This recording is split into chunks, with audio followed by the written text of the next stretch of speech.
सारा दिन होली का दिन रहा है।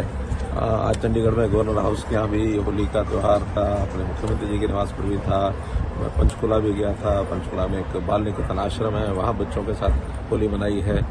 दोपहर के बाद फिर क्षेत्र में आए हैं, तो आज कार्यालय में भी कुछ होली तो सर गिले शिकवे दूर कर आ रहे हैं। अनिल विजय की कोठी के पास भी गए थे। गिला शिकवा नहीं है, क्योंकि अब रास्ता वही था, तो हम कई दिन हो गए मिले जुले। अब देखा जाए तो मैं तो अब न तो विधायक हूँ, न मैं मुख्यमंत्री हूँ।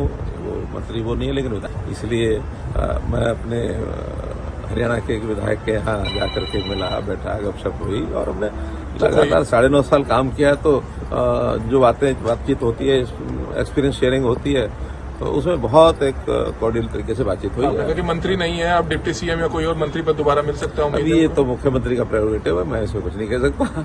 तो आपके चुनावों का प्रचार कब से शुरू हो जाएगा? आपने कहा 2-3 दिन में शुरू। हाँ, बस अब ये 28 तारीख को सायंकाल यहाँ एक बड़ी बैठक इस विधानसभा से, उसके बाद 29, 30, 31 सभी विधानसभाओं के अलग अलग। सर, करनाल की जनता कह रही है कि मनोहर लाल जी का चुनाव इस बार हम लोग लड़ेंगे, हम हैं मनोहर लाल के, क्या मायने मानते हैं? मैंने देखा है, आपने रिपोर्टिंग की है, बहुत अच्छी रिपोर्टिंग की है, और कार्यकर्ता भी उस मोड से लगे हुए हैं, और बहुत प्यार मुझे यहाँ के लोगों ने दिया है, और उस प्यार के उसमें उमंग में अगर वो ऐसा कहते हैं तो मुझे भी अच्छा लग रहा है। और कुल मिलाकर अगर मेरा समय बचता है तो स्वाभाविक है बाकी लोकसभा क्षेत्र की अन्य विधानसभाओं में अथवा प्रदेश के नेतृत्व की ओर से मुझे अगर ये कहा गया कि पूरे प्रदेश में जाना, तो वहाँ भी जाना हो सकता है। और अगर कहीं केंद्रीय कार्यालय से मुझे कहीं और किसी जगह जाने की बात आए तो वहाँ भी जाना हो सकता है। जितना समय यहाँ से बचेगा मैं सर, 2 नेता बीजेपी में शामिल हुए हैं और आते ही उनको लोकसभा की टिकट मिली है। पहले रणजीत सिंह चौटाला और दूसरे नवीन जिंदा। बहुत अच्छी एंट्री है, दोनों का अपना एक बहुत अच्छा प्रभाव है। रणजीत सिंह चौटाला जी हमारे पहले ही प्रदेश सरकार के ऊर्जा मंत्री पिछले 4.5 साल से, और उनका एक पारिवारिक जो उनकी लिगेसी है उसका हमको लाभ मिलेगा।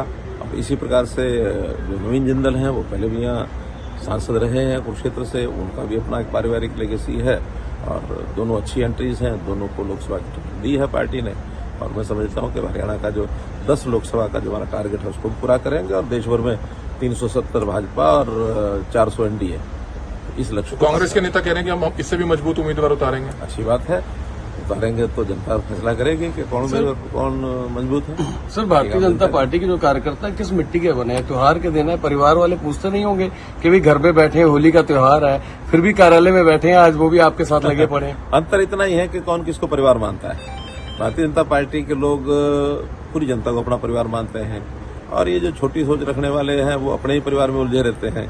वो उनका बेटा, उनके पुत्र वधू, उसके माता पिता, पत्नी, यही उनका परिवार होता है। एक कंसेप्ट में वो अपने हिसाब से लगे हुए हैं। हमारी कंसेप्ट ये है कि वसुधैव कुटुंबकम, सारा मानव मात्र, ये हमारा परिवार है। इसलिए मिलकर के समाज की खुशी, परिवार की खुशी सबको मिला करके हम देखते हैं। नारी निकेतन में जाकर होली के लिए पंचकुला बाल निकेतन में जाकर गया, तो मेरा सामान्यतः होली के अवसर पर ऐसे किसी न किसी आश्रम में जाता हूँ। तो आज भी बाल निकेतन सेक्टर 2 के अंदर छोटे बच्चे थे, और उन बच्चों का भी आखिर एक माहौल ऐसा होता है कि उनके साथ इस प्रकार की खुशी साझा करना, ये हमको तो बहुत अच्छा लगता है, उन बच्चों को भी अच्छा लगता है। सर, दिल्ली के सीएम को ईडी के द्वारा गिरफ्तार किया गया। जैसे कर्म किए हैं वैसा भुगतेंगे, क्योंकि वो ही हमेशा कहते रहे हैं, उन्हीं की बातों को फूल चढ़ाए जा रहे हैं कि जो भी कोई इस प्रकार का भ्रष्टाचारी हो, बल्कि वो तो यहाँ तक नुक्ताचीनी करते थे कि ये एजेंसियां जो हैं ये कुछ करती नहीं हैं, ऐसे लोगों को पकड़ के अंदर डालती क्यों नहीं है।